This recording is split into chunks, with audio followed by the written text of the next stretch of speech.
Ayan, shoutout sa ating lahat dyan. Nandito tayong muli sa ating pagre-reaction upload video. At ayan, makikita ninyo dyan sa thumbnail natin, andyan si Sir Olive TV at andyan din si Ido. I-reaction na natin itong komento ni Ido doon sa live ni Sir Olive TV. Hindi si Ido nagkomento sa live ni Beyonce. Kaya ikaw, Shakira Amira, umayos ka. Itatama lang natin ang mga pinagsasabi mo dito sa post mo. Para masupalpal ka naman, kayong mga panatiko. Pero bago ang lahat, tayo ay mag-shoutout muna sa ating mga kasamahan dyan. Andyan si Ate Lydia Nabida, sa Air Magalo Mix Vlog, Kaberks TV, Hasa 26 TV, Cell TV PH, Ate Glo Official at ang inyong taga-kuda, Hayats Mix Vlog, ang crispy sa buhay ni Kigwa Krongkrong. Ayan. Crispy sa buhay ni Kigwa Krongkrong. Ayan. At shout out na rin dyan sa mga grupo-grupo na mga sponsor na andyan, nag-sponsor at sumusuporta kay Beyonce. Andyan ang Friendship Goal International, Team Bisacol, Team Guapa Sakalam, at Team Guapa All Out. At ang Sisters ng Italy. Ayan, shout out sa inyong lahat dyan. At dito balik tayo sa ating pinaka-thumbnail. Pero bago ako pala makalimutan, suportahan din natin sina Dr. Love, Ridzen, at lalong-lalo na sa live na ni Beyonce at mga upload at dito sa dalawang charity vlogger na nagdadala sa muka ni Beyonce sa Team Guapa. Kaya suportahan natin sila, guys. At ayan, itatama lang natin itong mga tungaw. Mga panatiko na sobra mahilig gumawa ng kwento. Kagabi sa live ni Beyonce, habang nagla-live ay gumagawa o tumutulong siya sa nanay niya gumawa ng lumpia. Ngayon, sa paggawa niya ng lumpia, si Ido siguro ay nanonood. Pumasok siya sa live ni Sir Olive's TV at nagkomento siya doon, mag-live selling tayo ng lumpia. Yan ang komento niya doon sa live ni Sir Olive TV. At nakapin yun. Nakapin yun. Hindi siya nagkukomento sa live ni Beyonce. Klaruhin natin to. Dahil ito si Shakira Amira, tanga at 80 kaday. 80 ka at napaka bupol mo. Ito. Hala, isang simpleng comments lang ni Eds sa live ni V, pero ginawa na naman itong malaking issue ng mga anti-kalingap. Ikaw lang ang gumawa. Kung tutuusin, ang pinakita lang niya ay suporta. Hindi lang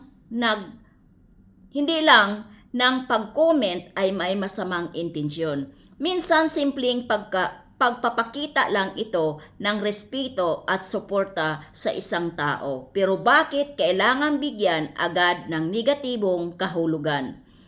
Kaya ano ang masasabi ninyo? Suporta lang ba talaga yon o may iba kayong pananaw? Mag-comments ng may respeto. Ikaw, Shakira, nag-post ka ba dyan? At alam mo ba ang totoong kwento?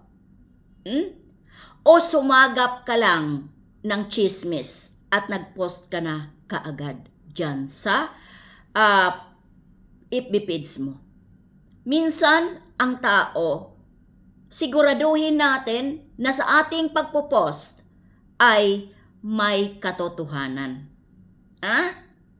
Dahil ipa-flash ko dyan sa thumbnail ko, dito sa live ko mismo ang pagkomento ni Kalingap Ido sa live ni Sir Olives, Shakira Amira. Parang sampal sa'yo na hindi nagkokomento si Ido sa live ni Beyonce.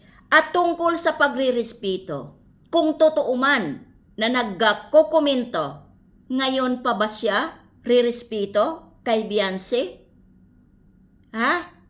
Tanong ko sa'yo, Shakira Amira, ngayon pa ba siya rirespeto na palagi naman niyang binabastos si Beyonce? Umayos ka sa post mo. Hindi lahat ng tao, supporters, ay maloloko ninyo. Lahat ng video na sila magkasama, ilang bisis binastos si Beyonce. Ngayon sasabihin mo, yung pagkukomento, hindi ba pwede may respeto? Galing mo naman gumawa ng kwento, Shakira Amira. Ang galing mong gumawa ng kwento. Ang hirap sa inyo, magpo-post kayo ng mga kasinungalingan at pag napapansin at na-reactionan, feeling victim kayo. At sasabihin ninyo na kami ang nagpapalaki. Kayo ang nagpapalaki. Bakit? Nagpo-post kayo. Nagkokomento kayo ng kasinungalingan. Ang aming ginagawa, itinatama ang mga kasinungalingan nyo dahil may ebidensya nagpapatunay na hindi nagkokomento si Ido sa live ni Beyonce, kundi doon sa live ni Sir Olive TV dahil magkasabay sila mag-live. Shakira Amira, napakalaki mong hangal. Hangal na wala kang katulad. Kasama mo ang mga panatiko na mga hibang na hibang dito sa idol ninyo. Kayo ang nagpapalaki o gumawa ng issue para kayo mapapansin. Pag nahagip ang inyong idol, galit na galit at gusto ninyong manakit. Yan ang mahirap sa inyo Yan ang mahirap sa inyo. Sige, papansin pa kayo ng papansin. Gagawan namin ng reaction yan na may kasamang ebidensya. Sampal sa pagmumuka ninyo kung kailan kayo matatapos sa paggagawa ng kwento laban dito kay Beyonce. Shakira Amira? Nahihiya naman ako sa'yo. Napakasinungaling mo. Andyan sa ating screen, ina-attach ko yung live ni Sir Olive TV at andyan ang comment ni Ido. Hindi kay Beyonce. Kaya umayos kayong mga pulpol na mga fanatiko. Dahil kayo at kayo lang talaga ang maghila ng maghila hanggang lupa dito sa channel ni Ido. Kaya kuda lang kayo ng kuda. Kaya hanggang dito na lang tayo. Please, wag nating kalimutan.